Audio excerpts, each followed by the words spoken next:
Bababa na tayo. Ay! Naka-ready na yung anak ko. Nako! May pansit din sa'yo. Hindi ko kayang basahin yung pansit mo. Oh. Ano daw ibig sabihin niyan, Lu? Ano ibig sabihin niyan? Kain kayo ng pansit, sabi niya. Pawis na ako. Init. Kain daw tayo ng pansit na handa ni Lu. Malungkot na, wala na yung baby namin. Wala na yung tagagising ni Lola, oh. Wala na si baby. Nako. Babay na, no battery na daw pala ito. Dadaling ko sana eh. Ba't ganun? Naka-charge ko yung kanina. Bye everyone!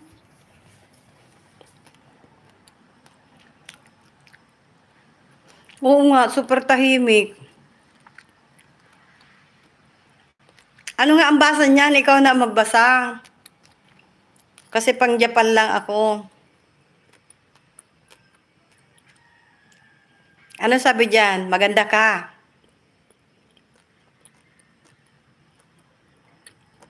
Oh, bye-bye na everyone. Bye.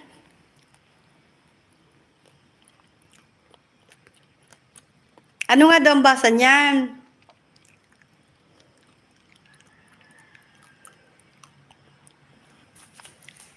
Ano daw?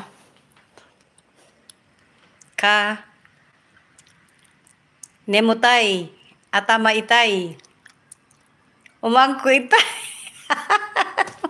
Alo? Dami yun, sir. Maganda ka daw. Weh! Nako. Nakariban ka daw. Oo. Nagpariband ako kasi na-stress ang hair ko. Kasi ganun pala pag lola ka, no? Talo mo pa yung nanay. Ako yung taga-gising sa gabi. Ako yung padede. Ganon. Kaya madalas ako magpadede. Lumiit na nga, kakapadede ko. Diyos ko. Sige na, bye-bye na everyone. Thank you so much. Oo, kaya nga, pagdating ko kahapon, paganda naman ako kasi ngarag-ngaragers, Mga pag-uwi ko sa Japan, hindi masabihin na, ano ginawa mo sa Pilipinas? Ba't nangarag ka? Pawis ako, Sana all nakariban. Uy, maganda ang ribbon dito. Madam CL. Paano mo, ipa-Brazilian mo. Straight naman ang hair ko, kaya lang pinaano ko lang siya. Parang pasada lang ba. Ang ganda. Pag uwi mo dito sa sayang kasi dapat inagaagahan mo na para nagkita-kita-kits tayo uli, no? Next time kasi agahan ng pag-uwi. Hindi yung, gusto mo, magtatlong buwan na ako dito. Diyos mia, perdones.